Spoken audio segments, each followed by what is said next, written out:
બોલો જય જોહર, જય જોહર, જય આદિવાસી। વરસાદ સરસ આવે છે, તમે મન મૂકીને વરસો। માવઠું આપણને નહીં ફાવે, અમે હેલીના માણસ, ઝાપટું આપણને નહીં ફાવે, એટલે મન મૂકીને વરસો। બોલો જય જોહર। હા એમ ચેતરભાઈ અત્યારે જેલમાં છે, તો જેલ સુધી અવાજ તો પહોંચવો જોઈએ ને, બરાબર। ચેતરભાઈ શા માટે જેલમાં છે ખબર છે? કારણ કે એ વર્તમાન આદિવાસી સમાજના જે વિદ્યાર્થીઓ છે એ વિદ્યાર્થીઓની શિષ્યવૃત્તિની વાત કરે છે। એ આદિવાસી સમાજના બાળકોના શિક્ષણની વાત કરે છે। આદિવાસી સમાજની અંદર ચાલતી જે ઝૂંપડાની અંદર જે આંગણવાડીઓ છે એને સારી બનાવવાની વાત કરે છે। ચેતરભાઈ વસાવા એ દવાખાનાની વાત કરે છે, પણ ભારતીય જનતા પાર્ટીને એમાંથી કશું જ કઈ કરવું નથી। એટલે ભાજપને દુખે છે પેટમાં અને કૂટે છે માથું, એટલે ચેતરભાઈ વસાવાને જેલમાં નાખ્યા છે। ચેતર વસાવા એ જેન્ઝીના નેતા છે ને, અને જેન્ઝી લોકો શું કરી શકે? જે પ્રધાનમંત્રી આ ભૂમિ ઉપર આવે તો એ ગાડીઓ મૂકે, બસો મૂકે, પણ એનાથી માણા ભેગું ન થાય। પણ ચેતરભાઈ વસાવા ખાલી એક હાકલ કરે એટલે લાખો આદિવાસી ભેગા થઈ જાય। એ તાકાત એ ચેતરભાઈ વસાવાની છે, અને એ ચેતરભાઈ વસાવાની તાકાતની સામે એને દબાવવા માટે, એને પરેશાન કરવા માટે એને જેલમાં નાખવામાં આવ્યા છે। પણ ચેતરભાઈ વસાવાની માએ પણ હવા હેર હૂંઠ ખાધી છે। ચૈતર છે ચૈતર, नाम सुन के फ्लावर समझा था क्या? कभी झुकेगा नहीं, એ ક્યારેય ઝુકે એમ છે જ નહીં। એ આ તાનાશાહી સામે, આ સરમુખત્યારશાહી સામે એ મોરોની ભાષામાં એ લડાઈ લડી રહ્યા છે। આપણે બધાએ આજે ભેગા થઈ અને આ સરકારને કહેવાનું છે કે તમે જેટલો હેરાન કરશો, જેટલો પરેશાન કરશો, એ દિવસે ને દિવસે વધારે મજબૂત અને એનથી પણ વધારે મજબૂત બની એ બહાર આવશે। એટલે મહેરબાની કરીને હેરાન કરવાનું, પરેશાન કરવાનું બંધ કરી દેજો। આ છોટા ઉદયપુરની ભૂમિ પર ઊભો છું। આ જ છોટા ઉદયપુરની ભૂમિમાં અમે ચેતરભાઈ વસાવા સાથે આવ્યા હતા। અહીંયા પુણ્યવાટ કરીને સ્કૂલ, સાચું ને? એ સ્કૂલની અંદર બાળકો હેરાન પરેશાન થઈ ગયા હતા, ત્યારે એ બાળકોને ન્યાય અપાવવા માટે આજ છોટા ઉદયપુરની ભૂમિ ઉપર એ અમે આની પહેલા પણ આવ્યા।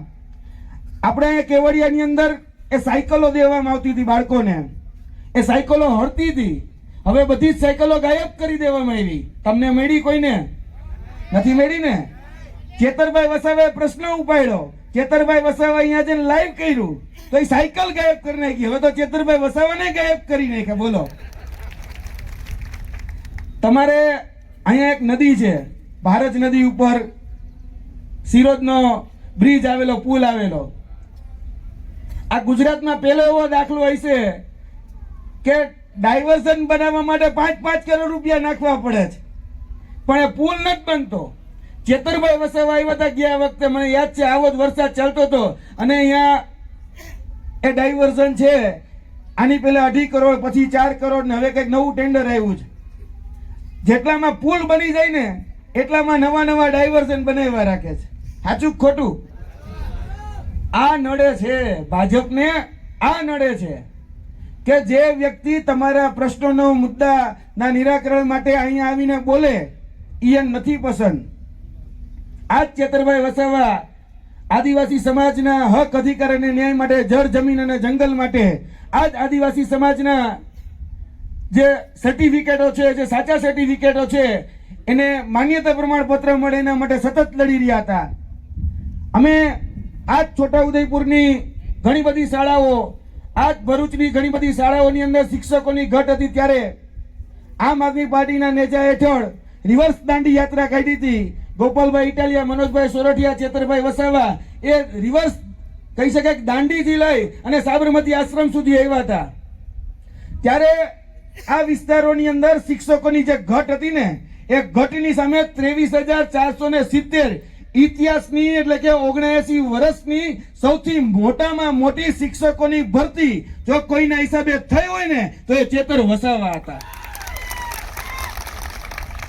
આજ આદિવાસી સમાજની શિષ્યવૃત્તિ બંધ કરી દેવામાં આવી.